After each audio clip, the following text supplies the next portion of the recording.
Stephen. Hello. Have you noticed anything new on the set? It's not going to be in front of you. On the set. On the set.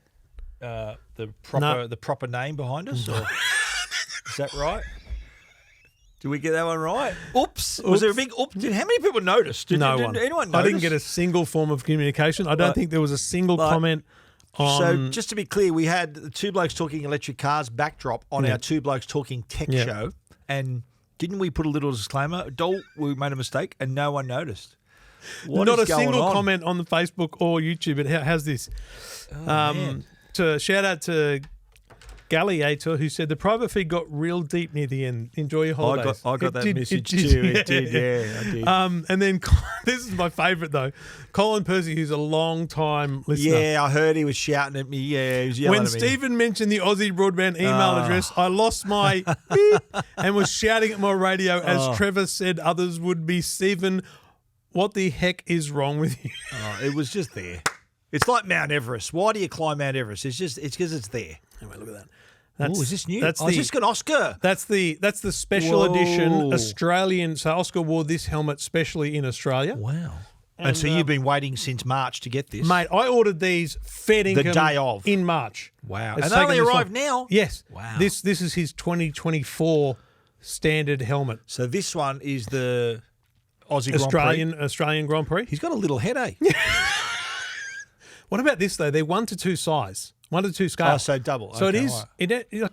I was going to say he's a pinhead, Oscar Piastri. Look how little head he's. Look at that. So I got these yesterday. I got so because he won. The visor even goes up. Yeah, won his first Formula One Grand Prix only on the weekend, right? Yeah. And these arrived 2 days later. I was so excited. That was awesome. And I had him. I Instagrammed it, and then I had him sitting at the door. And Amanda's like, "How much did that cost?" It was a bit of drama. Don't you worry. I'll be honest. There was a bit of drama. Was that what you said? Don't you worry. She goes, "This is hundreds." I said, "Yes, it is. Each one of them is hundreds." Just say that's none of your business. Is that what you said? I said it's an EFTM expense because we're talking about it here on the podcast. Your beauty and it's a background background prop. It's on the set. I said it's a prop, babe. We can't have the same stuff all the time. Got to change it. That's Stephen, buy some new Star Wars stuff, will you? I think I'll have to. I think you need when you get back from holidays. We need a refresh back there. Okay, reframe. Yes. Because I keep mixing things up. I've gone. Do you?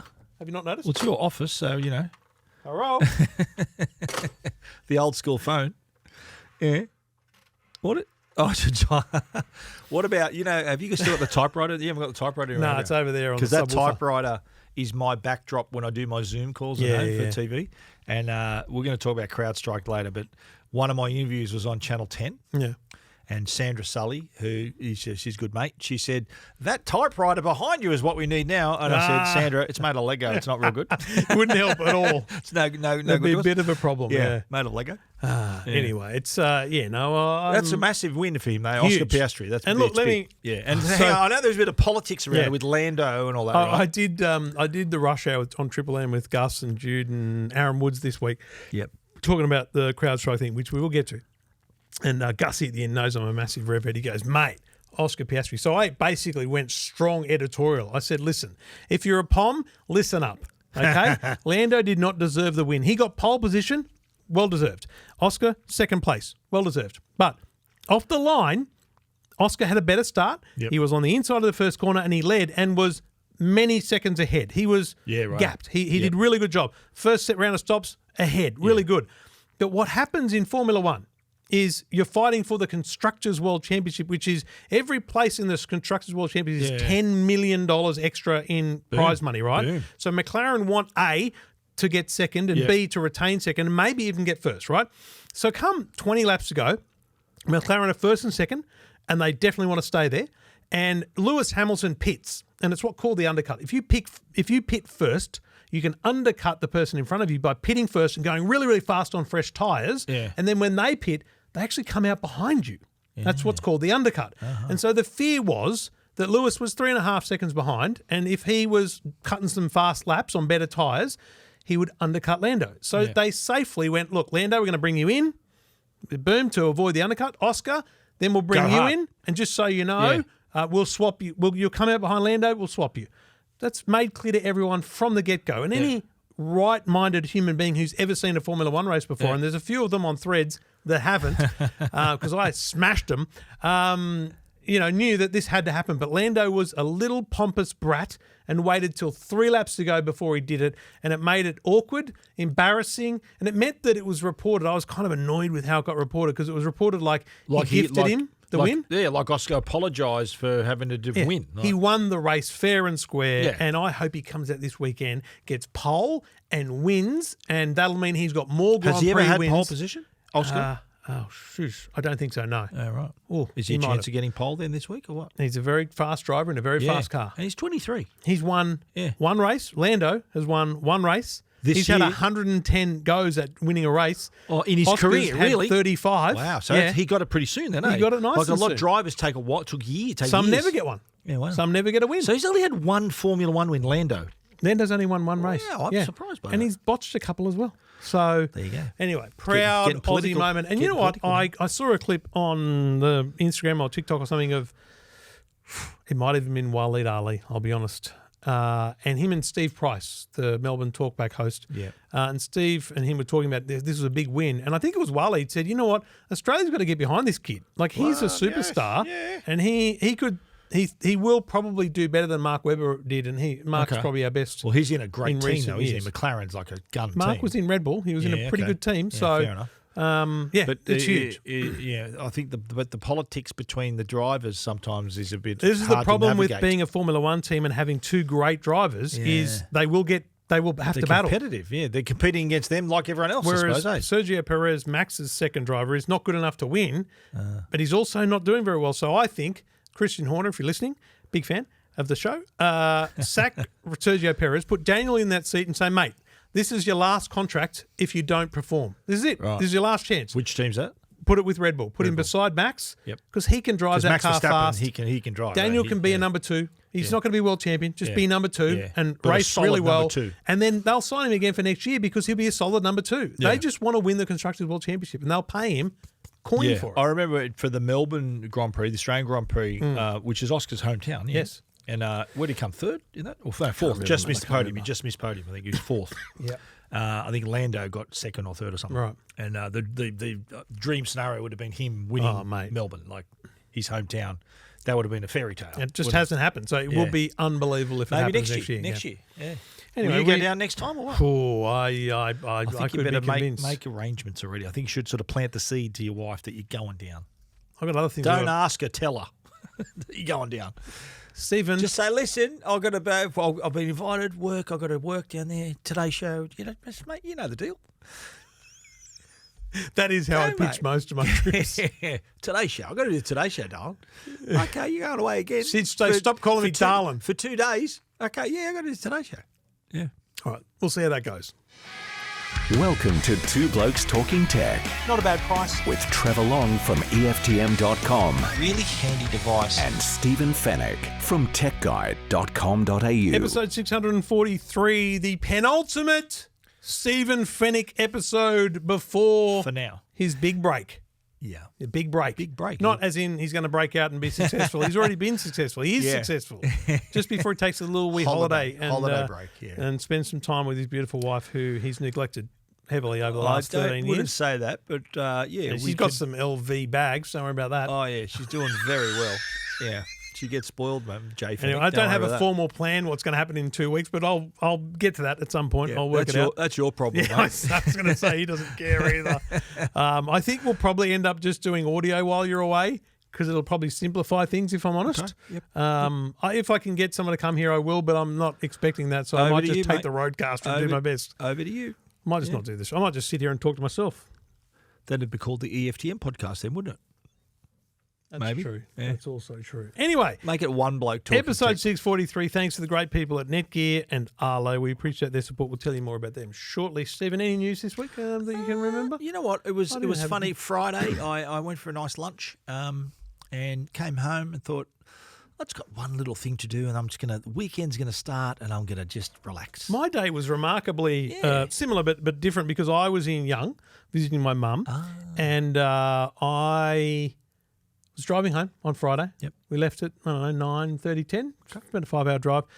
We stopped a few times and whatnot. And I got home at 3:15. I said to the kids, listen, we don't want to make a mess, so let's unpack our clothes now, sort them in the laundry. Yep. We did all that. Yep. I had the bags. I was kind of looking at stuff. And then I started getting these messages. Now, I wish I could find them, but I'm pretty sure that the messages I got were very vague, and it was like, can you talk about this?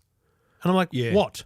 I got a call. Yeah. My response was, please text me. I'm like, I'm not going to talk to anyone. Yeah. And it's come from Triple M Brisbane. We're looking to find out what's going on. Yeah. I'm like, at what? Yeah, So I got a call. I didn't know. I got a call from Channel 7 to say, do you reckon you can talk to us about this IT outage? And I went, yeah. And while I was talking, I quickly Googled IT outage. And then, okay, yeah. Well, it looks like it's hit the Microsoft cloud platform. Yeah, no worries. And then that was got the ball rolling for me. I did 2 live things on 7 and then 10 in between. And it's a phenomenal amount of phone calls that we get in these instances. Yeah. It's people see I those had 50 phone calls in like 4 minutes. Down detector graphs. Our phones look like that, right? So because I did a couple of radio spots, and then 9 wanted me for afternoon news, and so I kind of was distracted and didn't do any other radio. But then with you though, like I know radio, but 9, you're 9 only, right? Yeah. And so, and I know you did Sky the next day or whatever. So I got a lot of calls, right? Yeah. And one of the calls was from a girl called Holly who used to work at the Today Show. I didn't know she's not there anymore. Yeah. She's at 10. Yeah. And she rings me while I'm on my way to Channel 9 going, can you do anything? I went, listen, no, is what I'm going to say. Yeah. I theoretically could, but I'm just I'm in the zone now. I've got to go there. I'm going to do this thing. So I brushed 10 and I went straight to 9. They came to me. 7 and 10. I just said, call Stephen between Fennick. the two of us, we had 7, 9 and 10 between the two of us. Yeah.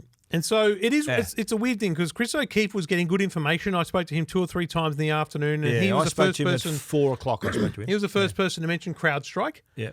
And so I was able to use that as a bit of a lead. Yep. You got a bit of a sense of things, but in the end, we're guessing a lot at this point. Yeah, and trying to explain it. Like they were saying, look, how does this happen? And we're trying to simplify it in layman's terms. Yeah. I got a call from I did 7 at 4:30. I did 10 at 5:30. 7. While I was on air for Channel 10, the doorbell rang again, and Channel 7 came back and set up in my lounge room again. They wanted to do another hit at 6:30. And in between all this as well, I got a phone call from Ben English, the editor of the Daily Telly, who's a mate of mine, he and I were cadets together. And he was saying, mate, you reckon you could write us like a 400-word, just layman's terms, what happened? I went, okay. So that was in the paper the next day. Didn't pay me. Didn't offer any payment. But I did it. And so, and then on Sky the next day, and you were doing Sky too. Like I was on with, I think they brushed all the normal. Yeah. I think I was supposed to be on with Janie Silver. They got Pete and Danica in on the desk, and I did my usual 8:30, but I did another one at 6:45. Yeah. Like just, and again, it's all hands we'll get on to the issue, but just in terms of scale.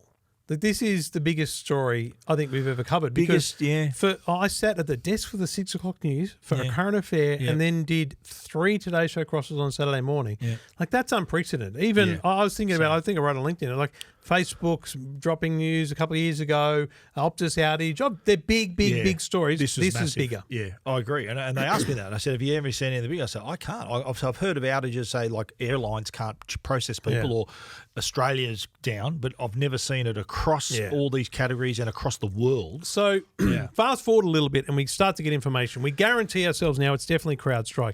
Then we find out it's a software. Who no one had heard of at this point. A lot of people, who the hell, I'd heard of him, you'd heard of him, but I reckon 99% of people affected by the outage wouldn't have heard of him. And the best description is it's your Norton or Trend Micro for a corporate. For the clouds, right? Yeah. For a business and their business computers. If you're an enterprise with 1,000 computers, you want them protected by CrowdStrike.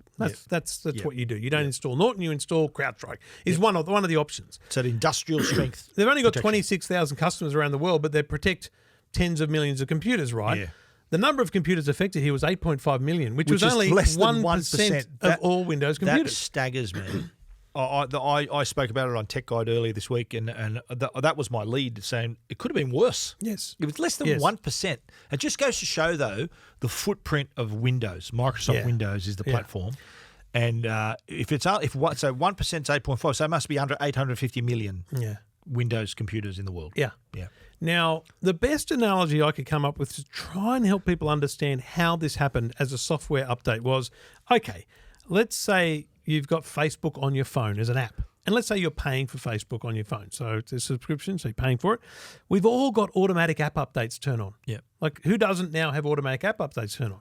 So an update was sent out, especially for antivirus, because that stuff needs to update regularly. Has to be regular, to be up to date. So this company, CrowdStrike, made a change to their software to account for a new bug they knew about, new virus or some sort of threat, and they deployed that. And that update didn't just not work, it had a bug in it.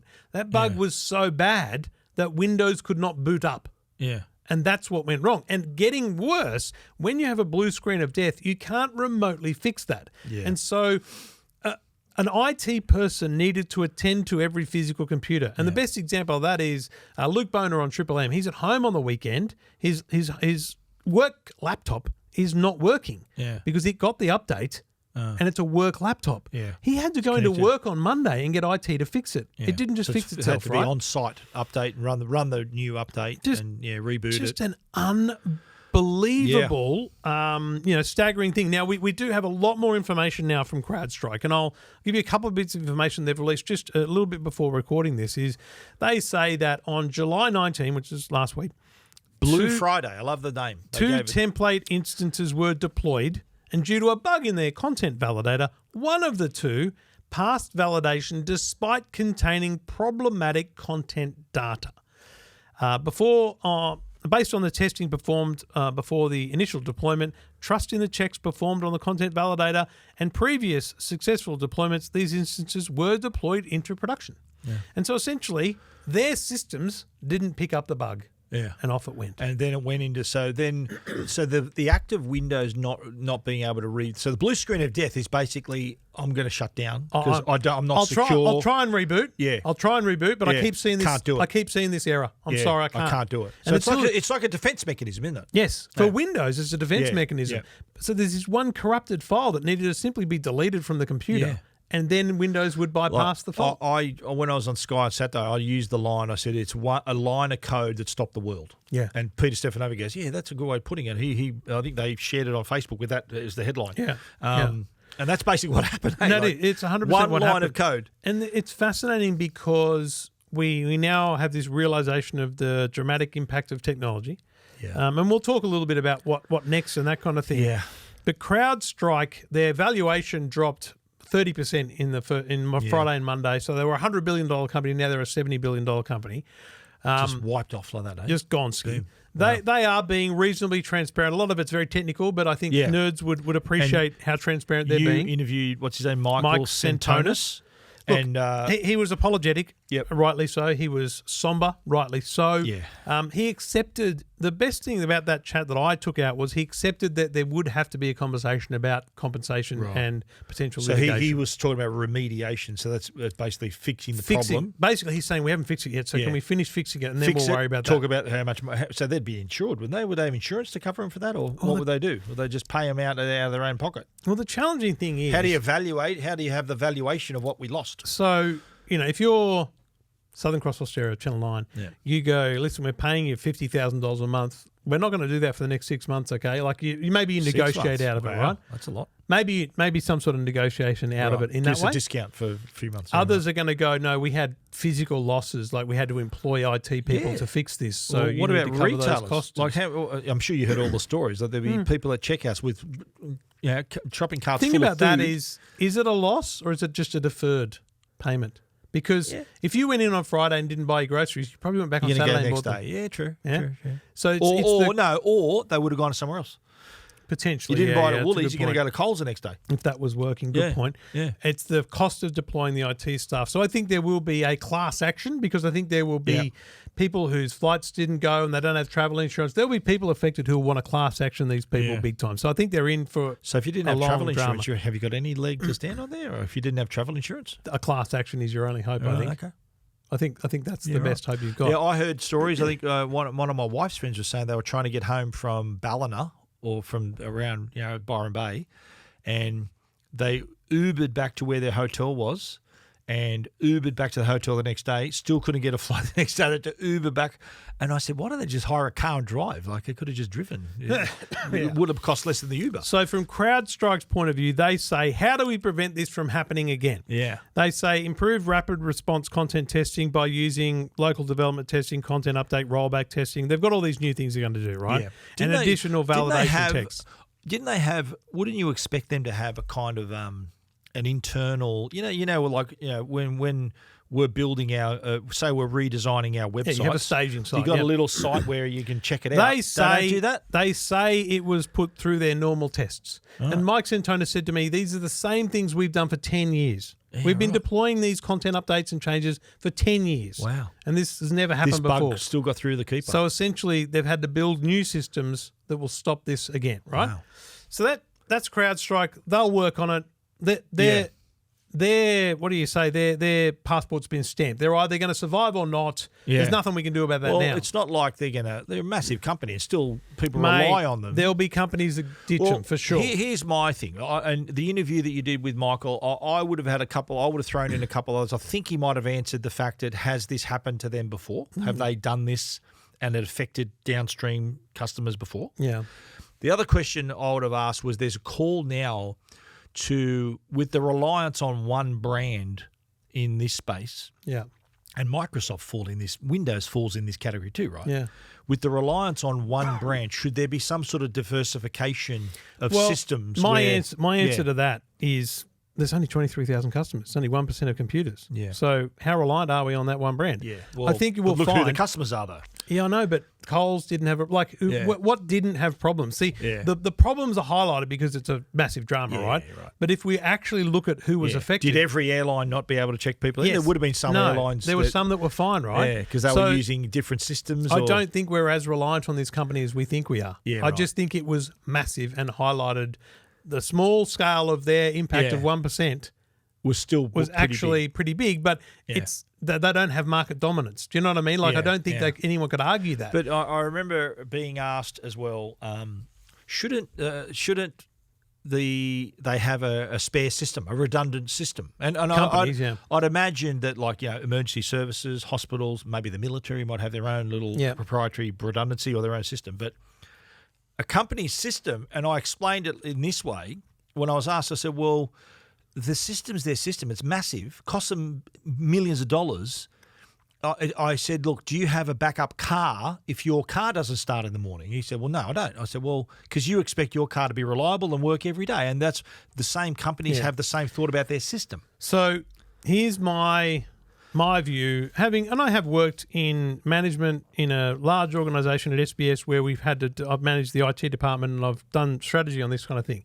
I think the conversations that'll be happening in management right now are a couple of things. Firstly, they'll be saying, right, how can we stop these automatic updates so that we get to press a button first? So the update comes to our central system. Isn't there a little thing in the test settings? it. Well, yeah, we test it and then we deploy it, right? Yeah. Now, that adds resource because that adds time. The IT department have got to test that, right? Yeah. And these updates happen all the time. Yeah. So, but also you don't want someone who's going to tick it off, right? So that's the first thing that a business can do. Just on that, the timing of that, right? So you said the automatic update, right?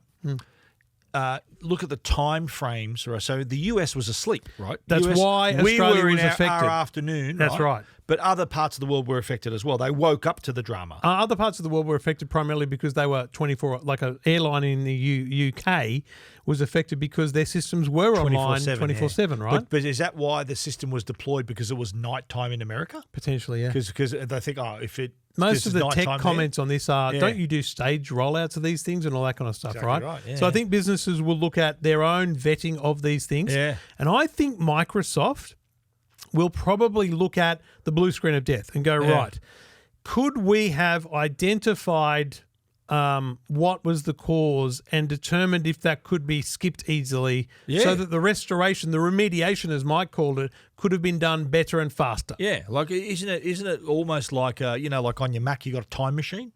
So isn't it like a thing where let's go back one version of the system? So let's go back to a system how it was an hour ago, and that happens in corporate world. You have revision images, right? Yeah. Images of each PC at different times.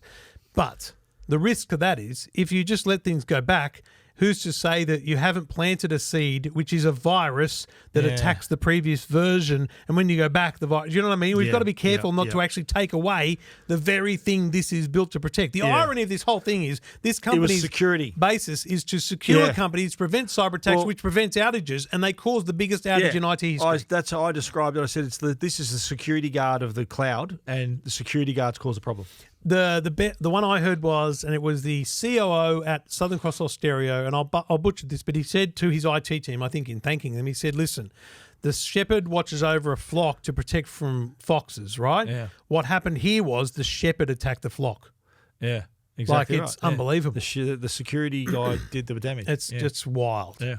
So, mate, it's huge. It's broadly fixed now, and I don't think CrowdStrike will have it happen again. But we also simply cannot say, and you would have got asked this all the time, can we say this won't happen again? No, of course not.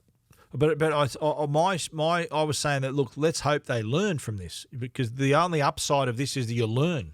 So to hopefully prevent this happening again. Yeah. But then the other question was our reliance on technology and if should we keep cash and all this sort of stuff, right? And I know you're not a cash guy, right? So we take for granted how convenient our lives are. Yeah. The ability for you to not carry a wallet or cash is thanks to technology. Correct. But when that's not there, you're screwed. Great. But cash would have been wonderful on Friday if you're buying a milkshake and a meat pie. But go to Woolies, they can't scan your barcodes of your groceries. Exactly right. So there's no point in having cash. So, yeah, true. So, but look, some places it would work. I will concede that I think I might put $50 in the glove box of the car, right? But emergency. That's so that if I happen to go to a petrol station to buy a bottle of milk urgently for the kids and their systems are down, I can say, listen, mate, just open the register, give me $45 change. I don't care how much it is, right? Do you know what I mean? A transaction can occur. Because here's the other thing. If this was worse and lasted longer... Oh, yeah, we'd be gone. Yeah. There'd be people starving. And you talked about having a redundant system. Now, I think if I'm the boss of Jetstar, who had a problem in Virgin, I think, as well, I'm saying, okay, I get it, IT guy. Systems go down, you can't prevent that. Yep. But what I want you to do is I want you to build a backup offline system that we can utilize in some way. Now, how you validate that is a very difficult thing, but I'm saying if it's Sydney Airport check-in where all the 30 machines are broken, if there's 3 offline laptops that can be pulled out and go, right, if you're in the room and you've got proof that you're flying on this plane and we can cite it, we will print you a boarding pass and we will board the plane. That would have. Those I suggested systems, a similar thing where if it could at least address the issue at that point while they're still scrambling to fix the problem. Because remember, the cloud was like fine. a spare tyre on your car. You could log in. People saying Service New South Wales is down. First thing I did was log on. I'm like, it's fine. What are you talking about? Yeah. It was the branches that were down. Right. So I could still bring up my digital driver's license. I could still bring up the Qantas app, for example, and show that I was on this flight. So I think that we'll have these. I think some companies will create offline, small scale and problematic and slow to process. Be like you said, systems. like an emergency laptop. They pull out a laptop and go, right, this is our system now. That's correct. Plug into this. Form a queue if you've got proof that you're on the flight. Hey, a long queue is better than a cancelled flight. Correct. So, I think, the learnings from this will be huge, and hopefully we won't get surprised by this. The last thing I'll say, soon. And one of the things I said on the weekend was, this is what Y2K would have looked like if we didn't fix the bug. But do you reckon that was that a rort or what? Do we need to do that? Like, yes, I had to physically recode websites because the clock would have ticked over to 2000. It would have thought it was 1900 because you had a 2 date in all your code. 2-digit date. You had so 98, date was 2 digits. Yes, 00, and you plus 1 on that, and you're in 1901. Yeah. It was real, and the IT world prevented this kind of disaster from happening. Well, you know what? Nothing happened because we were prepared for it. Correct. Right. We prevented it. Yeah. Now, the last thing is, give a hug and a case of beer to your IT support team if you're affected. Exactly because, right. like, seriously, a bit of appreciation for the work that went in over the weekend. They would have worked all weekend. Yeah. Pretty big stuff. Yeah, I thought I was going to have a quiet Friday, Saturday, but are you kidding? Not to be. I'm grateful. I am grateful that my wife understands the work that we do. Of course. Because I walked out of the office having been on the phone and go, oh, crap, major drama. I grabbed a suit jacket and a shirt. Yeah. I went up and I did my hair and she's like, what's happened? I said, major IT drama. I got to go. Yeah. And I saw group messages in the family chat going, Dad's not coming tonight, whatever. He's, all that. So it was funny. I appreciate that understanding. I had, in my front lounge room, outside my office is where Channel 7 set up. And, our TV's in the other room. Yeah. So I had Joe. Joe was there filming me for real, talking on the camera and then go filming the TV and see me on TV as well. She goes, look at this, how it works, everyone. Yeah, because at one point Amanda was texting me and I'm going, I'm literally sitting with Georgie Gardner on the desk. And here's the funny, I'll tell you. You were with her on Friday. I'll tell you a funny story about that. I'm just responding to messages going, yep, no, yes, no. And a lot of them where it's, Channel 9. I'm sitting at the desk. You're Georgie. I'm sitting at the desk. Yeah. They're on air, right? It's the news theme has rolled. She's talking. They're playing a package, and I get this message going, "We're gonna cancel the 6:04 and do 6:30." And I went, "Well, I'm sitting at the desk. I'm right here." And I think this is very weird. What do I do now? Anyway, so I put the phone down. Thanks, Georgie. Blah, blah, blah, blah. And then I leave and I go. And then the message is, are you right with that? And I went, I just did it. And they go, this is Melbourne. I went, right. It's a different news. Right. And so. So you did Melbourne as well? I did Sydney, Melbourne, Perth. Yeah, wow. All separately because they're not the same bulletin. Yeah, and I hadn't, of course. In my head, I hadn't registered all that. It was a really weird wild situation. Michael Usher was on 7 with, I can't remember the name of the girl. They were on the desk sort of, trying to, rolling coverage of it all. Yeah. And then, luckily, Channel 10's news starts at 5. So I was able to duck over there. And so I went from my living room where they had a camera and then ducked up to do Zoom with Channel 10. I remember Sky News rings me and they said, do you reckon you can come to North Ryde? I said, no. I said, I've said yes to Channel 7. They're in my lounge room with a camera. Yeah. So I felt really bad. Zoom or nothing. I felt really bad for Sky because they couldn't Zoom. Yeah. And I it's like on my way to Channel 9. So I said, listen, I can try and come on my way. But no, they couldn't Skype. They could Zoom. They couldn't Skype. They couldn't do a lot, right? Yeah, they wanted us at the building. Yeah. And I said, listen, I'm on my way to Channel 9. I'll see if I can stop there on the way. Yeah. But at Current Affair were worried because I didn't realise all of 9 systems were down. They were worried they couldn't get to air. So they were pre-recording their show. And so I had to get straight to Channel 9. You were there. I didn't have that was pre-recorded. No, it ended up being live with Deb Knight. But they thought it was going to pre-record, so I had to get there straight away. So I brushed Sky. I felt bad, but it is what it is. 10 asked me the same. They said, "Oh, do you reckon you can get to Pyrmont?" I said, "No." I said, "It's Zoom or nothing, mate." And they said, "Okay, well, we can manage." I said, "Well, yeah, I'm ready to go right now if you want." And they said, "Okay, 10 minutes." I hope you had a great day Friday, folks, because we had a cracker. It was a shocker. What a busy, wow. Busy day, but that's what we signed up for. That's life, isn't it? Two Blokes Talking Tech. This is Two Blokes Talking Tech. And we do it all thanks to the great people at Netgear. And if you're looking for a Wi-Fi router solution for your home, welcome to Wi-Fi 7 Perfected. That's how Netgear describes the all-new Orbi 970 series, uncompromising whole-home mesh Wi-Fi, up to 10 gig speeds to your entire home. Now, you can get gigabit NBN right now, but there is definitely talk of multi-gigabit NBN speed. So this is about future-proofing. I spoke to someone recently who was building a new home. I'm like, this is what you got to put in. Like, if you want to really invest in your home, you need to invest in the Wi-Fi network. There is a range of products from Netgear that can cover your Wi-Fi needs, from their mesh systems with Orbi to the Nighthawk range. There's everything you need. They are the most trusted brand in Wi-Fi, and we have recommended them for many, many years, over a decade here on Two Blokes Talking Tech. Thank you to Netgear for their support, and if you want to support them through us, you can go to netgear.com.au. Everything about tech you never wanted to know. This is Two Blokes Talking Tech. I had to do a double take this morning when reading a press release from HMD. HMD is the mobile brand that used to make the Nokia, and still do make the Nokia kind of dumb phones, and they did make Nokia smartphones, but they're now just branding their own smartphones. And mate, the research was about regret among parents giving their kids smartphones. And I thought, hang on a minute, you're the company selling affordable, great quality smartphones, which is the right option for parents. But I found this fascinating. It's a worldwide survey of 10,000 parents from Australia and around the world looking at essentially kids and smartphones and those kind of things. And in Australia, like 55% of parents say their kids' use of phones is a source of big arguments. Yeah. Many of them, a third of them, cited negative effects from devices, and more than half regretted the early exposure to smartphones. Well, do you remember back in the day when the internet was a thing, right? And when we first got the internet, right, in our homes, and the what families used to do was put the computer in a central place, so that if the child wants to use the internet, they're supervised. They can do it. Bring on the smartphone, that computer is now in their pocket, in their bedroom, wherever they want it to be. Yeah. So hence the reason why this has become an issue. Yeah. And obviously with the rise of apps and social media, and it just really took off from there.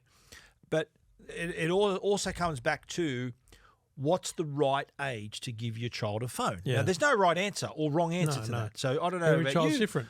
I gave my kids their phone when they started high school. So when they were 12, they got a phone. They were responsible. They were catching public transport, and that was it. And thankfully for my children, social media wasn't really as massive as it is today when they had those phones. So it was basically just for them to say, Dad, I need to get a lift. Yep. Whereas your kids would be more on the social side. Massive. And so they've got access to all this now. And so what's fascinating here is HMD's plan with this survey is a future-thinking look, right? So they've created a thing called the Better Phone Project. Yeah. Now, I've got a link to the project on EFTM.com. Basically, they want you to sign up and be part of their process of building the right phone for kids.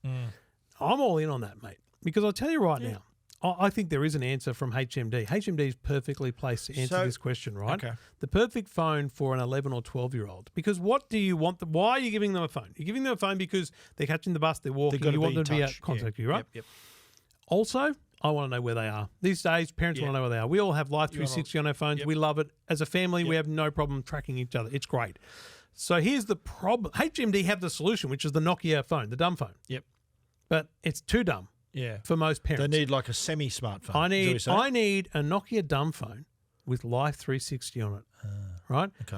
Don't listen very clearly, HMD. Don't create your own app because it's not going to be as good as Life 360. Yeah. And for when kids get older, they are going to have Life 360. It's the best app in the market. It does it better than anyone else, and it's going to, for a long time, be the chosen one. And I hear from a lot of parents who love it for that reason. So give me a dumb phone with maybe WhatsApp and Life 360 on it. Yep. I am all in. Now, we know there is Nokia phones that have WhatsApp on them. There's some that have Facebook.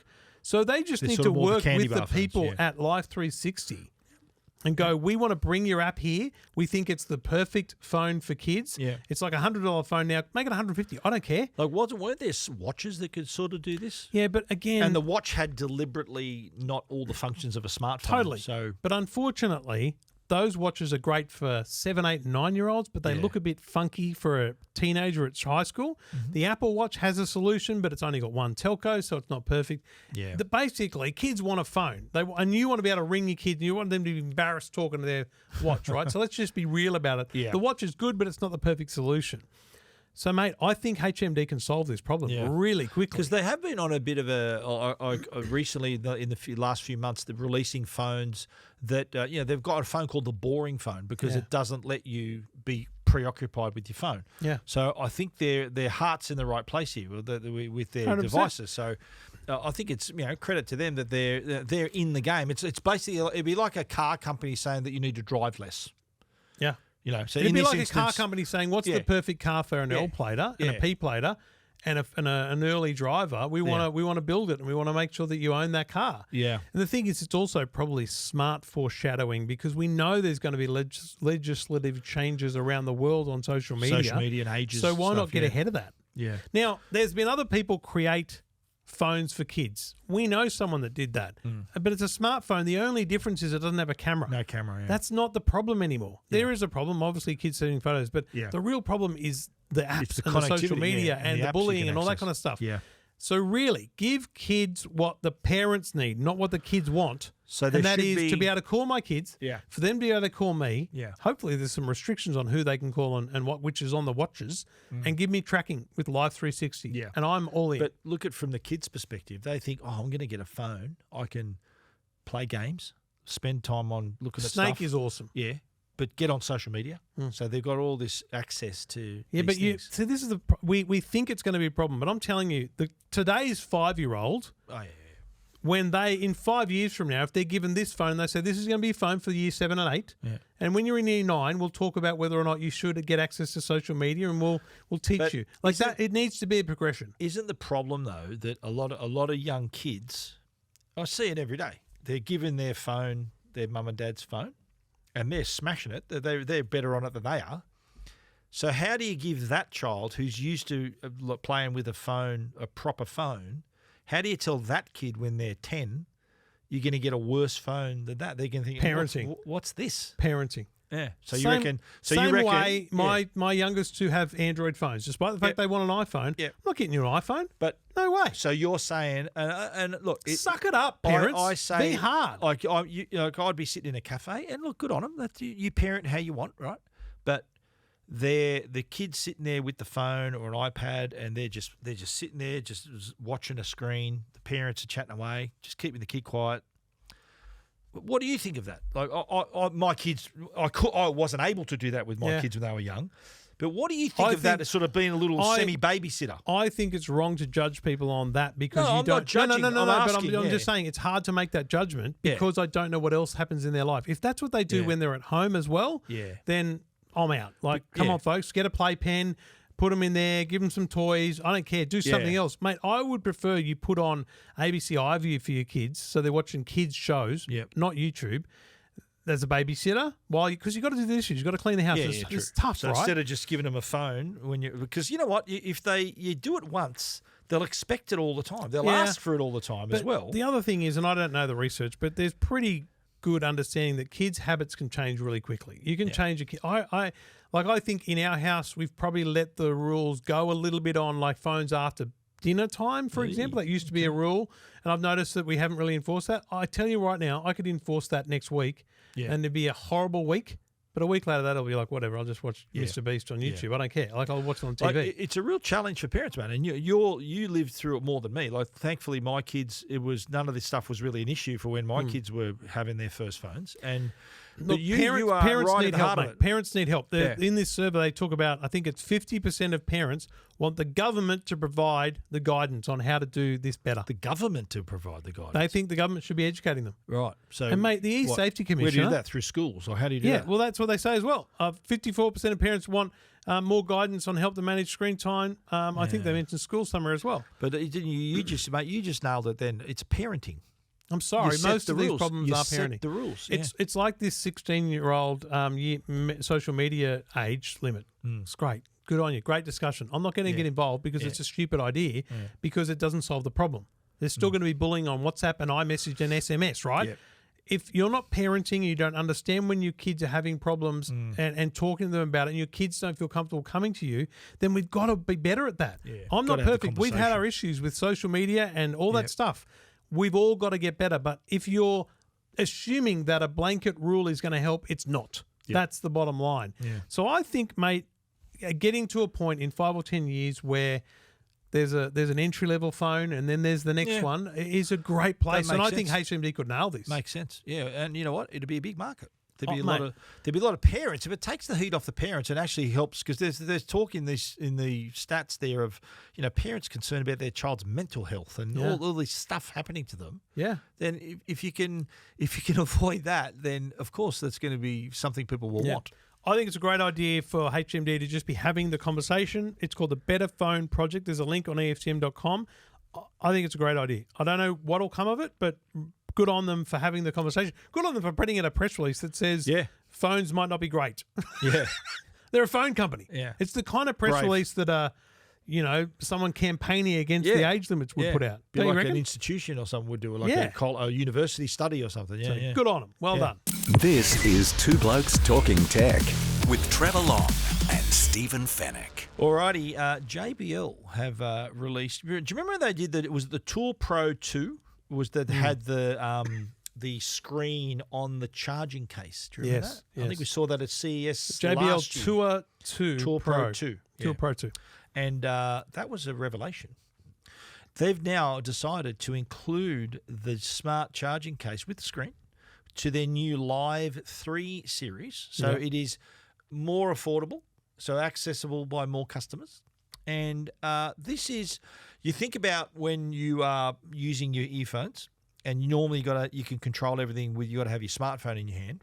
Well, with the smart charging case, the case becomes your control panel. So you can, rather than having to go into the app, it's on the charging case, so you can control the mode of listening. You might have ambient or noise cancellation, navigate your music, all kinds of controls at your fingertips. And with this Live 3 series, they've also got the 3 different styles. And this goes to what they did last year with their whole range. They had that grid of 9. They had the Live, the Wave, and the Flex. There's 3 different models, and then there's the varieties, right? Yep. And I do forget what they're called, but Buds, Beams, and Flex are the styles. But Live, Wave, and there's one other. These are all Live. Tour. Yeah. These are all the Live. These are the updated Live models, which are unbelievable noise cancelling. Yeah. Fantastic noise quality, active noise cancelling, and audio quality. And they've all got the benefit of the smart screen. Yeah, it's very cool. They're all the same price. They're $249.95. So if you like the bud, so that sits inside your ear better, or if you want to have there's another one. Stalk without the tip. Stalk without the tip, which is more open. And then the other one, the Flex. The Flex is the one with the silicon tip. The silicon tip to give you better passive and active noise cancellation. Yes. So choices everywhere there. And these are all, of course, up to 40 hours of battery life as well. They've got the true adaptive noise cancellation. They've got Bluetooth, the latest Bluetooth as well. And I think they've got multi-point connection, so you can actually connect 2 devices at once. Multiple devices, yes. Wireless charging also. Wave, Tune, and Live are the 3 grades of headphones they have. Yep. The Wave are the entry level, Tune the next up, the Live are the top, and then there's the Bud, the Beam, and the Flex are the styles. Yeah, so it's really easy to choose. Not everyone wants the same one. Yeah. What's my style? There's going to be something for me. And critically, all the Lives, as you said, are $250, so same price. Series 3. Series 3, yeah. Very, very cool. They're nice, and I like. And then the other, go on. And then the other one is the speaker range. Yeah, the Extreme 4. That's a beast. It's a beauty. I think we've got the Extreme 3 at home. We use it all the time. Yeah. Take it to the this sport. One with the big. You're going to strap it to your shoulder. Got to have the strap. It's a beast. $429.95, and this is or portable audio, and it includes the AI sound boost as well. So that'd be interesting. That's the kind of thing that's in TVs. Level. Yeah. That's really well. It's already got a really nice sound to begin with. And there's a big push here on environmental capability. So this is 70% post-consumer recycled plastics and 100% post-consumer recycled fabric on the grill. Yeah, the grill, and also too, the packaging has also been printed with soy ink, and it's FSC certified. So that's the Extreme Big Beast $429. The Clip 5 is the little clip-on speaker that's $89.95, and what they've done is they redesigned the clip. So the clip was always this kind of loop on top, but they've made the actual carabiner bit, the clip bit, much bigger, so you can pretty much clip it onto anything. Yeah, it's great. You can put that on your tow bar if you want. It's a big one. But also too the junior, the JBL Go 4, $60. $60 for a nice. This is I've got a very old one of these, but the old Go, I have it out at the barbecue. When I'm out on a Sunday night cooking steak and sausages, I just have my little JBL speaker out there, pumping some music. Bit of Farnham. Always. Yeah, a bit of Farnham. Or what are you cooking the steaks? What are you cooking? Steak, chicken, sausages? What I are you cooking? I did lamb cutlets on the weekend. Oh, mate, where's the invitation, mate? Thank you. Well, that'd be awkward. Kids, Stephen's coming around for our family dinner on Sunday night. We should have a 2 blokes barbecue. Okay. Maybe invite some listeners maybe down the track. Okay, stop. It's just not going to happen. Well, don't talk about it. Barbecue. Have a barbecue. Yeah, we'll have it while you're away, but get more people. Yeah, very funny. Do what you want, mate, while I'm away. Yeah, you really are. I love it. I love that you're legit checking out. It's the best ever. 2 Blokes Talking Tech. Details of the JBL new range at techguide.com.au and EFTM.com. This is 2 Blokes Talking Tech with Trevor Long and Stephen Fennick.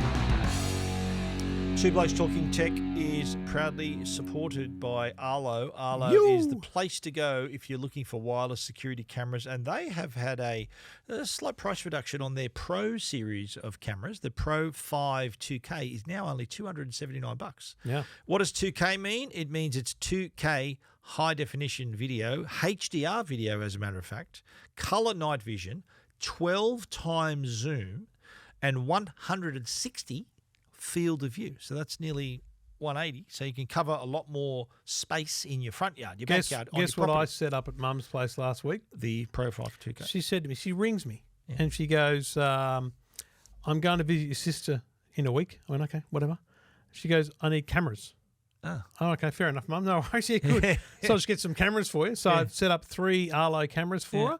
And here's the thing, my mum, pretty tech unsavvy, right? Yeah. But I upgraded her Google Pixel to a more recent model. She's got an Android phone. She doesn't use many apps. So I set up the Arlo. I show her the app. Yesterday, she's at my sister's. She sends a video from her security camera saying, I think we've got a cat. And there's a cat walking on the front porch. And I didn't care of the cat. I was amazed that my mum, saw it, B, downloaded it, and C, shared it. Like, unbelievable that my mum could. If my mum can do it, you can do it. There you go. Yeah. So, well, it's for that sort. You want to be able to keep an eye on your property. In your mum's case, she wasn't home, so she was able to look in on her property. Bit of peace of mind. So these cameras, the cameras have their dual band Wi-Fi, so they connect straight to your Wi-Fi. They've also got colour night vision, so day and night. And also, too, they work indoors and out. They can handle the weather. And they're available in 1 camera kit, 2 and 4 camera kits as well. So if you want to just go, you want to add 1 or maybe get a start with 4, the choices are there. You can check it all out at arlo.com. This is Two Blokes Talking Tech. I've got breaking news, Stephen. What's happened? This is going to really blow Crowd people's strike minds. again? What's happening It's here, going to blow people's minds, all right? Just have a look. Is this legit breaking news? No. It's my next topic, you idiot. Okay, I thought you were surprising me. Look at the SIM card in my phone. Oh, wow. Optus test. Optus. I've got a second SIM card on my phone. Wow. Because Optus have launched what I think is one of the smartest little initiatives in telcos for a long time, a 7-day free trial. Wow. You get 30 gigabytes of data. Right. Unlimited calls, I think 1,000 SMSs or something. And it's all done through their app. So you just download the My Optus app. In the front page, it says sign up for free trial. You click it. Now, to be clear, I had a problem the first day. I couldn't do it. It was like, you've already got an account. I'm like, okay, fine, I won't use it then. And I said to them, I don't know what's going on. But they said, you've got to sign in if you've got an account. Even though you don't have a service, you have an account. So I reset the password, I signed in, and then I could set up the service. So I went through the process. And it all happens on the phone because it's an eSIM. So what they do is they give you a free downloadable eSIM. Happens on the app. So as long as you've got a modern phone, iPhone or Samsung or something with an eSIM, you go to the My Optus app, you sign up or sign in, you choose the free trial. Now, you can only do this if you haven't previously done the free trial or you haven't been an Optus customer in the last 6 months, which is a lot of us. Yeah, tick the box.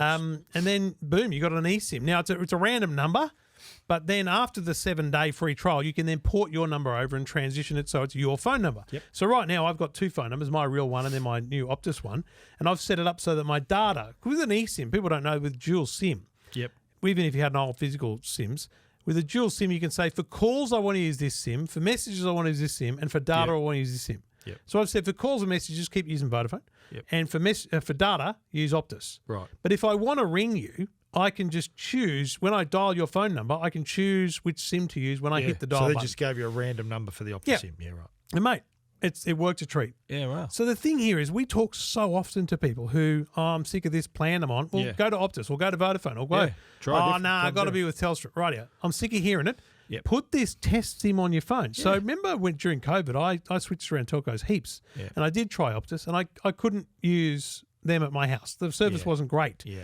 But what it also gives you is access to the full suite of Optus the app, right? Yep. And I don't know about you, but I've never looked in this, they talk about the Living Network and Network Pulse and all this. I've never been able to look at that because I'm not on the Optus network. Yeah. But now I can bring up the network map and I can see the towers, where all the towers are. And I can go, hang on a minute. Is there one outside of your door here? Or? Well, here's the thing. There is one that is, I think, a bit closer to me than I expected. But so the reception would be better I than don't before? think it's newer than when I last tested. But anyway, I'm going to give it a go. Yeah. And if the calls are better, then it becomes an option for me, and so right? do you have to share credit card information at that point? Nothing. All you need is to create an account and you need one form of ID to hand over. Right. So either an international Medicare passport.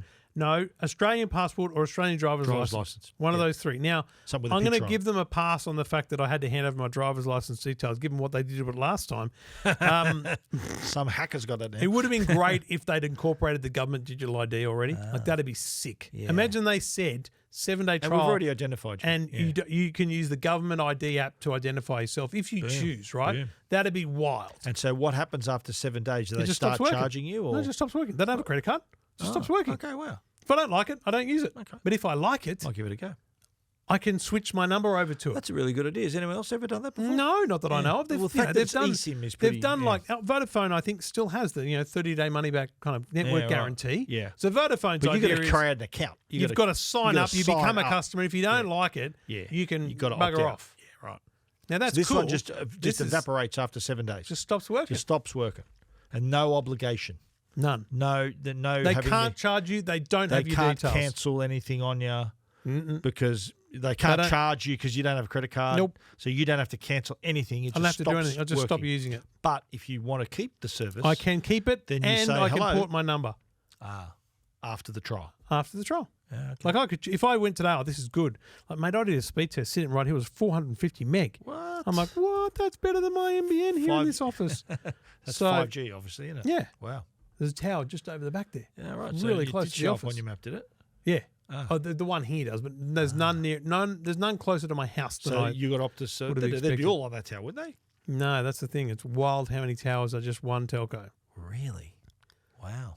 Yeah. And Optus just happens to be looking over your shoulder right here. Giddy up. Yeah, wow. Yeah, so I think it's a great move. I think it's a great Yeah. idea. Yep. Credit to them. While on Optus, can I Yeah. just mention the Hit fact me. that they're doing a Telstra and giving away up to 20,000 handsets? Yeah. Because let's face it, they're going to be the last telco standing with 3G. 3G, yeah. Telstra is going to end at the end of August. Word is that number is down to 150,000 people Yeah. still affected. So they've got a month after Telstra shuts down to still save people from being left behind. Yes. And so they're deciding to give away up to 20,000 phones. And we're talking like cheap phones here. Yeah.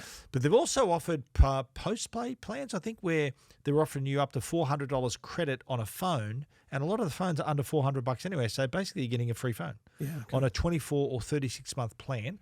The same rules apply to with the message. You text the number 3 on the device in question. Use that device and text that to 3498. Yes. And it'll tell you whether your phone needs updating or whether you're fine. And in other news on that, all 3 telcos now support that. Right. So Vodafone now also well. supports 3498 because Vodafone switched off 3G last year, right? December last year. But they still roam 3G on the Optus network. So they have their cake and eat it too, do they? Yeah. So you can be a Vodafone customer and still see the 3G symbol. That means you're actually on an Optus tower. Okay. Yeah. Yeah. Because they've had that roaming deal for like 20 years. Yeah, that's right. Yeah. So Optus, Telstra, or Vodafone, text the number 3 to 3498 and find out whether Do it you are today. affected And you know what? by Check on your parents, your grandparents, your neighbours. Check on people who you might think might not be up with this, and make sure they're not left behind. Because the risk, the biggest risk is, look, if you can't make a phone call, that's one thing. But if you can't ring 000, that could be And that a is life or death situation. Not something you can test. You want to have that capability. You want to know that that's possible before the shutdown. Yeah. So get on it. Get on it, folks. Do it. Listen to the 2 blokes. I'm not sure I'm ready for you not to be here. Oh, yeah. Are you going to miss me? It's weird. Is it going to get emotional next week, mate? Is it going to get emotional? Should I bring my hanky with me? You bring a hanky everywhere. In case, yeah, I do. I thought I was going to sneeze before. That's why I pulled it out. See, that's what happens. If I sneeze, I've got something to sneeze into. And then you got to put that in your pocket. Well, no. Well, it's disgusting. It's just, what do you do? Like, it's something. Get a tissue. Rather than go like that or, wipe it on your sleeve, I've got this. There's previous episodes, folks. Dig those up. That's what Go a back in the gentleman archives. carries a hanky, mate. Does the Apple podcast app allow you just to search for text in one podcast feed? Imagine that with all the transcripts. Do they do transcripts of old phones, old episodes? I don't know. Or is it So only you want from to a see certain the date? search where we talked about the hankies? Yeah, it's interesting. I wonder if the transcript some thing random goes back searches that going far. on, man. Some random searches. Oh yeah, Yeah. Anyhow, transcripts work though. Riveting. Well, I'm just saying Transcripts. Finished. Transcripts are So that's only like in the last few months, they've added Well, to yeah, Apple and that's Podcasts. all I was thinking was I wonder if the transcripts actually appear for much, much older shows. Like I'm looking at the... so you can go back, right. right. What's it called? The EV show here, and like all the transcripts, unbelievable. Wow. Like, look at that. But I'm going to pause that rubbish. Where's our show? Just great content podcasting here, folks, as you well know. What's the name of our show? Two Blokes Talking Tech, I think. So how far back do we have to go, do you reckon, to be before transcripts were announced? Probably a year. Mate, at least a year. I thought transcripts was only like 6 months ago. Two Blokes Talking Tech 615. Well, that's probably not far enough, is it? That was only... Oh, no, that was... Here we go. 2023, flip and fold, play. All right. Let's see what happens. You can't hear it here, folks. No transcript? Well, I've got the transcript thing on. Oh, my God. Wow. There's transcripts. Here we are in sunny Korea. You know, it's really hot. I know you've been unwell, so not out today, but I'm telling you, it was 200 degrees outside earlier. That's all. I was sick. Was it you sick, was it? I was sick, yeah. That's amazing. The day of the launch, yeah. Wow, so the transcripts go back. That's wild. And is that searchable or not? Well... Is that what you're asking, if the transcripts are searchable? I think we need to find a word that only we say to search, because I think if there's no obvious way to search just one feed, one podcast. Right. But I think if you search the Apple Podcast library for something that only we say, okay, well, maybe let's test this. 2016. Let's see. 2016, episode 247. Wow. Kogan's Dick Smith deal. Right? Yeah. Oh my God. Wow, that was back when I had a credit for the hosting. That is wild. The transcript. There are transcripts. The transcript is backwards backwards compatible. What's a word we could search for? If we search for, because they always get your name wrong, right? So I'm just going to try Trevor Long, and what's something we could search for to see whether Stephen it's French. Doing very well. All podcasts. What? We say a lot. When do we first start saying that? It's going back a bit, hey? Yeah. Wow. I don't know. It's hard to tell. It's pretty cool, though. Not bad. Wonder if you just last thing. Why would you have have that? So you could read it so you could read it instead of hear it. Think about it for media monitoring. You could find out when you mentioned but also stuff. Too, if you're deaf, you can listen to the show. You can read the show. Okay. Is that not That's an why it's interesting for? way? Is that not what a transcript's for? No, I think it's for... Isn't that for the subtitles? Because it's like lyrics on Apple Music. You can flick through and just tap and it'll bring you to that some part of the show. So if you're sick of us talking about this, it's about to end, so don't worry. You could scroll forward and go, they're going to talk about Apple. Boom, click on that. But isn't it like chapters in the... Yeah, we did chapters 10 years ago. Yeah, but if you have... Like if you can't hear, if you're hard of hearing... I'm pretty sure you're not into podcasts. Would you read the show then or not? I think it'd be really weird. Well, at least they get the opportunity to get the gist of the conversation. There you go, folks. Yeah. Who knew? Anyway, Stephen, I'll see you next week for one last show. Last one, mate. Last one before the holiday. Yeah. And will there be a return Shall I of bring Stephen a box of Fennick? tissues with me? Will Stephen Fennick be back, or will I change the graphic forever? Suspense, folks.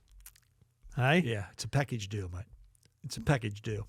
I think the sponsors will say, without Steve, forget it. We sold them as a package. I'll make some calls.